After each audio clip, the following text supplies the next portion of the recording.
Hello दोस्तों, नमस्कार। मैं हवा सिंह चहल, संपादक आपका संदेश। दोस्तों, अगर आपका संदेश चैनल आपने सब्सक्राइब नहीं किया है तो दोस्तों इसको सब्सक्राइब कर लें और अच्छा लगे तो इसको लाइक जरूर कर देना। आज कुछ खास मुद्दे हैं जो मैं आपसे शेयर करने जा रहा हूं। दोस्तों, मुद्दे बहुत हैं, कुछ अच्छे हैं, कुछ चुभने वाले भी हैं, कुछ विपक्ष की आवाज़ है, कुछ सरकार की आवाज़ है। तो मैं कहूँगा जरूर, अच्छी लगे या बुरी। हरियाणा के फरीदाबाद में अमृता अस्पताल के रूप में बड़ी सौगात मिली है।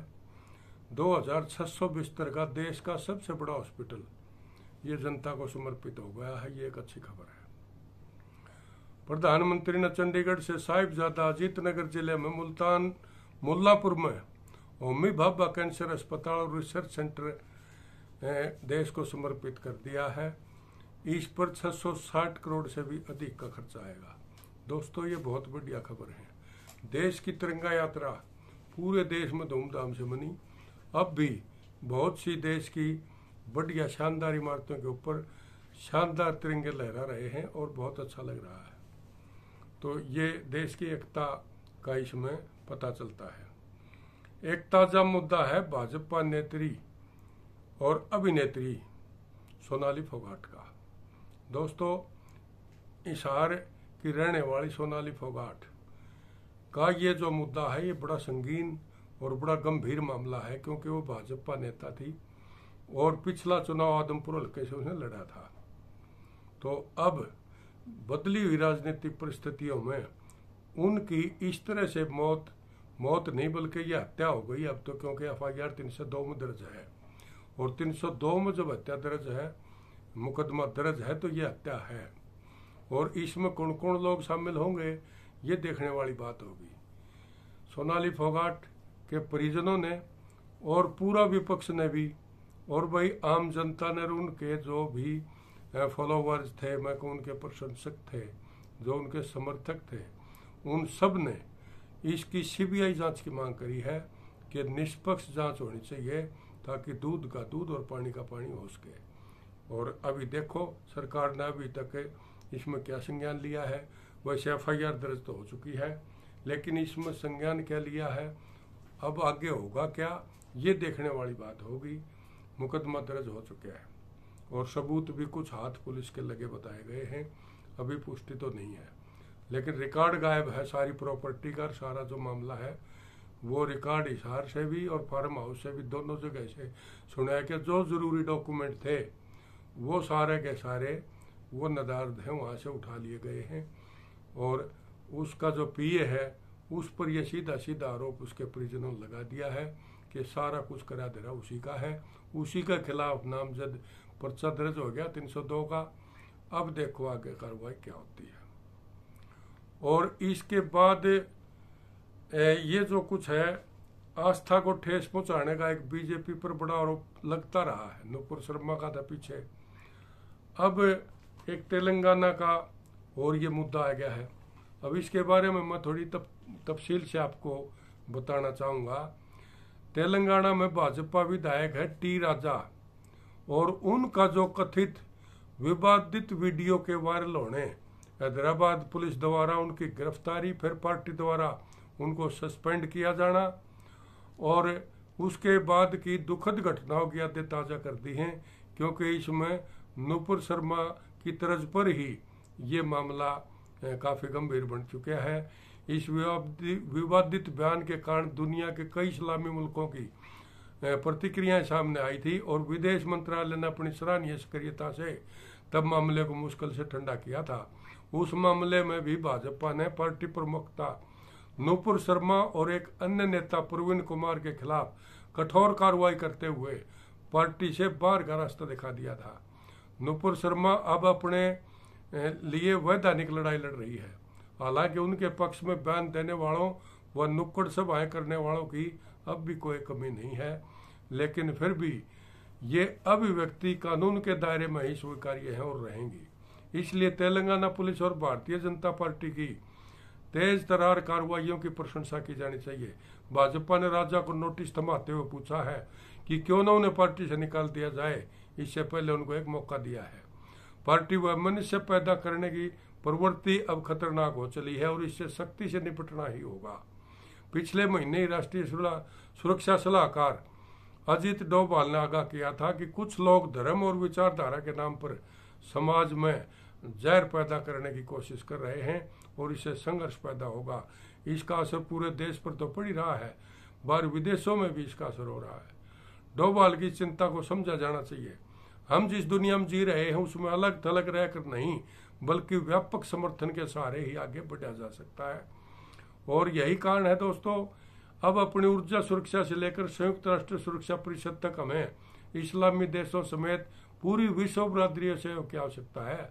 फिर हमारे पास तो सर्वधर्म समभाव के विश्व दर्शन की विरासत है, जिसे दुनिया भर में न सिर्फ सराहा है बल्कि मान्यता भी मिली है, क्योंकि हम धर्मनिरपेक्ष देश के रूप में जाने जाते हैं, जिसे दुनिया में सारे ही इसको अच्छा मानते हैं। विडंबना ये है कि मुट्ठी भर लोग इस विरासत को चुनौती पेश करने लगे हैं। प्रधानमंत्री नरेंद्र मोदी ने 15 अगस्त को अगले 25 वर्षों के लिए जो 5 प्रण किए थे, उनमें पहला विकसित राष्ट्र बनना। क्या टी राजा जैसे, नुपुर शर्मा जैसे लोगों के आचरण इसमें सहायक साबित हो सकते हैं? ये देखने वाली बात होगी दोस्तों। इस तरह के जो समाज तोड़ने वाली विचारधारा है ये बड़ी खतरनाक है और इसमें ही ये देखना होगा कि इस तरह की ये कार्रवाइयाँ आगे ना हो। हम जैसी जनसांख्यिकीय संरचना वाले मुल्क समावेशी नजरिए के बिना सफल नहीं हो सकते। इसलिए धार्मिक विद्वेष और नफरत की राजनीति की धार कुंद करने के लिए अब सरकार ने कमान संभाली है और इसकी जरूरत भी है। न भारतीय संविधान इसकी इजाजत देता है और न कोई सत्ताधारी गठबंधन में शामिल दल और न ही कोई विकसित राष्ट्र बनने की आकांक्षाएं इसको अनुमति देंगी। खासकर भाजपा और सत्ताधारी गठबंधन में शामिल सभी पार्टियों पर यह जिम्मेवारी ज्यादा आयद है कि वो सामाजिक ताने बाने और नुकसान पहुंचाने वाली किसी भी गतिविधि के खिलाफ मुखर होकर सामने आए। तभी देश के तमाम राजनीतिक सामाजिक संगठनों को संदेश मिलेगा कि अभिव्यक्ति की आज़ादी का अर्थ किसी की व्यवस्था और ठेस पहुंचाना या कुछ भी बोलना सही नहीं है। तत्कालिक लाभ के लिए असामाजिक तत्वों की अनदेखी के दीर्घकालिक हितों को नुकसान पहुंचाती है। फिर जो लोग महत्वपूर्ण पदों पर बैठकर जहर उगलने की कोशिश करते हैं उनका अपराध तो ज्यादा संगीन है। निसंदेह किसी किस्म के तुष्टीकरण की ओर इशारा करता है। दोस्तों, इस किस्म के पहले भी काम बहुत हुए हैं। हरियाणा को ही देख लिए, राजकुमार सैनी ने अब एक विशेष वर्ग के खिलाफ इतना जहर उगलने की कोशिश की और भाईचारा बिगड़ने की पूरी कोशिश की। जाट आरक्षण के रूप में जिसका एक बड़ा आंदोलन हुआ और लोग लामबंद होकर भाईचारे को काफी नुकसान पहुंचाने की कोशिश की गई। आज कहाँ है राजकुमार सैनी? उसको सिर्फ मोहरा बनाया गया था, उसका फायदा बड़ी पार्टियों ने उठाया, लेकिन वो आज कहाँ है ये किसी छिपी हुई बात नहीं है। इस तरह के लोगों का ऐसा ही असर होता है। ये एक सोची समझे नहीं बल्कि हकीकत है। और अब आगे मैं आपको कुछ और बताऊं। अब जो बड़ा मुद्दा एक और बना हुआ है, देश और दुनिया की सबसे बड़ी पार्टी है बीजेपी। बीजेपी के अंदर भी सही कुछ नहीं चल रहा है। संसदीय बोर्ड के चुनाव के बाद इन्होंने जो उठापटक पार्टी के अंदर की है उसमें और मोहन भागवत जैसे लोगों की मिली भगत के कारण कुछ सीनियर नेता, गडकरी जैसे, योगी जैसे, जो जिनका भागवत जैसे लोगों का समर्थन जिन्हें प्राप्त है, उनसे कोई पंगा मोदी सरकार लेना भी नहीं चाहती है। और वो एक बड़ा धड़ा है और कहीं न कहीं सरकार में इस बात का भी संज्ञान लिया जा सकता है कि क्यों न इनको किसी तरीके से खुश किया जाए, क्योंकि ये संसदीय बोर्ड से बाहर जो सीनियर आदमी किए हैं, इस तरह से पार्टी में कुछ बेचैनी आ रही है। उनके जो समर्थक थे वो भी अब अंदर खाते लामबंद होने शुरू हो गए हैं, क्योंकि बड़ी पार्टियों के अंदर हमेशा ऐसी उठापटक होती है, क्योंकि एक एक हल्का में कई तो दावेदार हो जाते हैं टिकट के।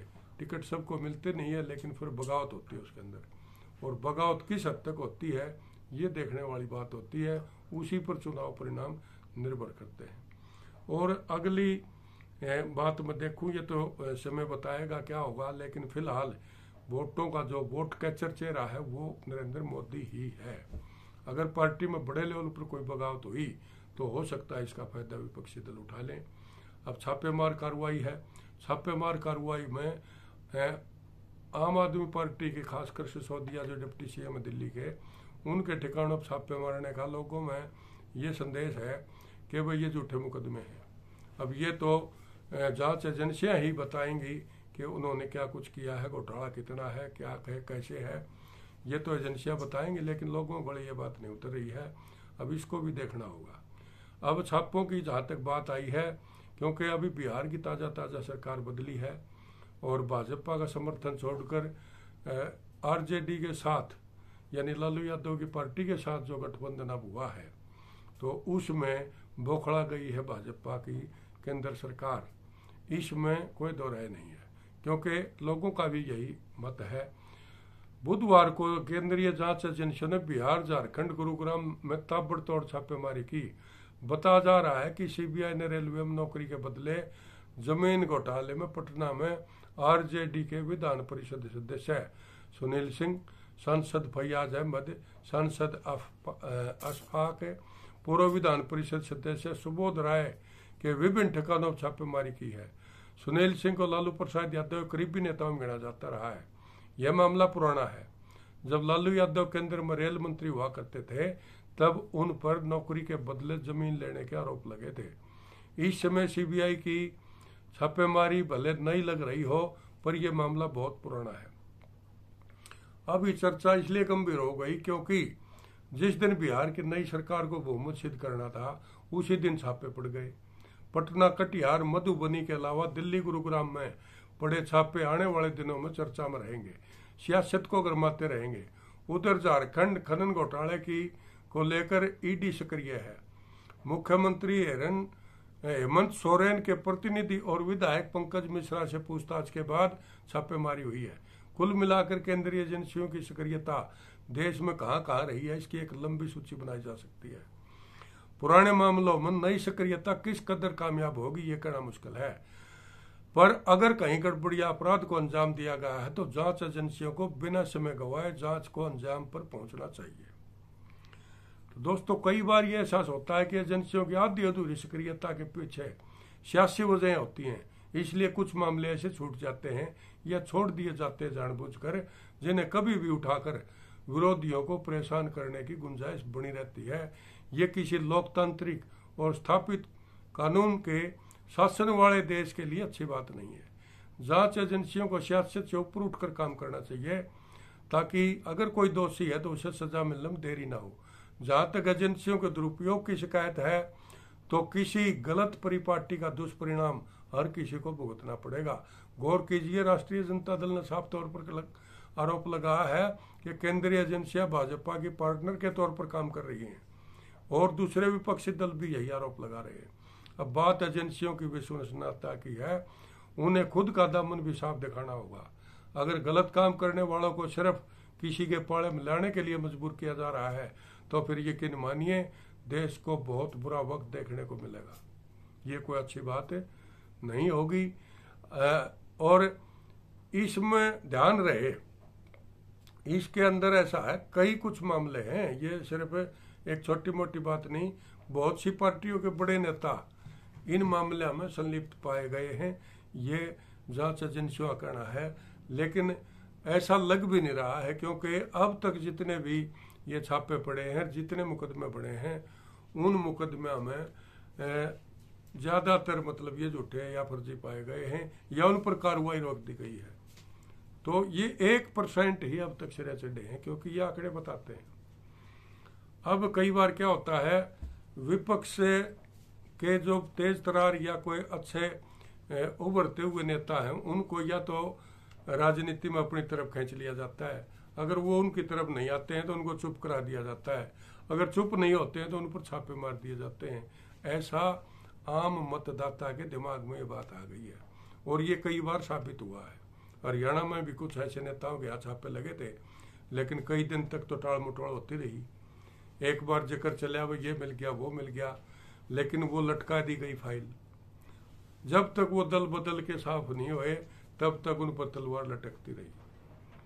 एक और ख़ास केस था जो कांग्रेस के टाइम में ओम प्रकाश चौटाला के जो छापेमारी हुई थी और जो राज्य का दुरुपयोग करने के जिस पर आरोप लगे, उस आरोप के अंदर अजय सिंह चौटाला और चौधरी ओम प्रकाश चौटाला दोनों 10-10 साल की सजा भी भुगत चुके हैं।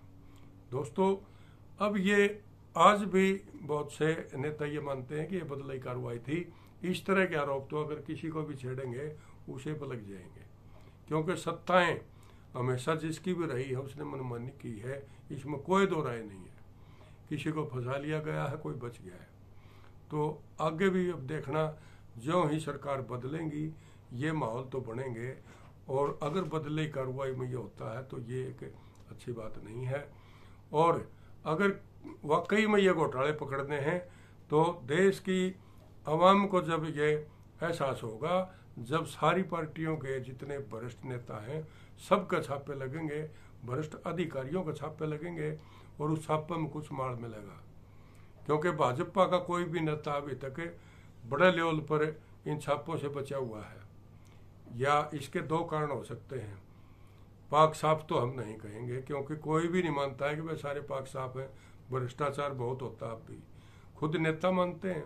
हरियाणा के एक कैबिनेट मंत्री ने एक बयान दिया है 2 दिन पहले कि वह हरियाणा में भ्रष्टाचार काफ़ी बढ़ गया है, और एक नेता पर तो खुल्ला आरोप लगा दिया जो कि सर्वर हैं पार्टी के। उसने कह दिया भाई ये तो मामला है बड़ा गंभीर है। जिनके पास कुछ भी नहीं था वो 500 अरब तक के मालिक जा बने, किस तरह बने वो। तो ये इतने बड़े आरोप कैबिनेट मंत्री लगाने लग रहे हैं, और आगे तो कराना भी मन है। इनकी तो सुनाई करनी पड़ेगी भाई। सच्चाई तो है, सच्चाई नहीं है तो इस तरह मंत्री थोड़े कह सकें। शपथ भी ले रखी है उन्होंने, सरकार में भी काम कर रहे हैं। झूठ है तो अब तक उनके खिलाफ को कार्रवाई होनी चाहिए थी, और सच्चाई है तो उनके खिलाफ संज्ञान लिया जाना चाहिए। लेकिन लोगों का मानना यही है कि जब तक भाजपा की सरकार रहेगी ना तो इनका खिलाफ में होना, मंत्री जी को और चाहे संतरी जी को। पहले भी एक विधायक ने, बलराज कुंडू ने, एक पूर्व मंत्री पर आरोप लगाए थे, लेकिन उनने सबूत भी दे दिए थे सारी चीज, लेकिन कुछ नहीं हुआ। साफ निकाल दिया और उसको बता दिया भैया कुछ नहीं हुआ। तो इसी तरह इसकी जांच हो जाएगी। लेकिन लोगों तो बेरा है भाई, इस पर के था अब के है, तो दुनिया तो जाने है सारी चीज। बाकी सरकार की ईमानदारी पर ऐसी बातों शक हो जाते हैं। अगर केंद्र सरकार वाकई में भ्रष्टाचार मिटाने के ऊपर कटिबद्ध है तो उसको ये नहीं देखना चाहिए कौन किस पार्टी का है। देश में जितने भी वरिष्ठ नेता हैं, जितने भी अधिकारी हैं, जितने ब्यूरोक्रेट्स हैं, जितने पूंजीपति हैं, उन सब के खिलाफ एक्शन लेना चाहिए, और जितना काला धन है उसको निकाल के बाहर करना चाहिए, ताकि सरकारी खजाना में भी पैसा आए, आम जनता को विश्वास बहाल हो। लेकिन ये पक्षपात नहीं कि कोई खिलाफ बोल गया, किसी ने सरकार के खिलाफ कुछ कह दिया, अगले दिन उसका छापे मार लिए, तो लोगों के दिमाग में यही चीज़ आएगी कि भाई इन्हें तो कोई छेड़ा है, सीधा उसका छापे लग गए, बाकी इनको टोकता ही नहीं। बेरा तो लोगों से है वह कौन के माल कमान लाए रहे है, तो फिर सरकार को तो सारे संज्ञान लेना चाहिए। तो दोस्तों आज इतना ही। कल की वीडियो में मैं कुछ और आपको दिखाऊंगा। अब इजाज़त दीजिए, चैनल को सब्सक्राइब कर लीजिए, अच्छा लगता है तो लाइक करिए, और दोस्तों कमेंट जरूर करके बताएं ये विश्लेषण आपको कैसा लगा। और कोई खास बात 1-2 बच गई वो मैं फिर बताऊंगा, वीडियो लंबी होगी है। आज इतना ही। नमस्कार, जय हिंद दोस्तों।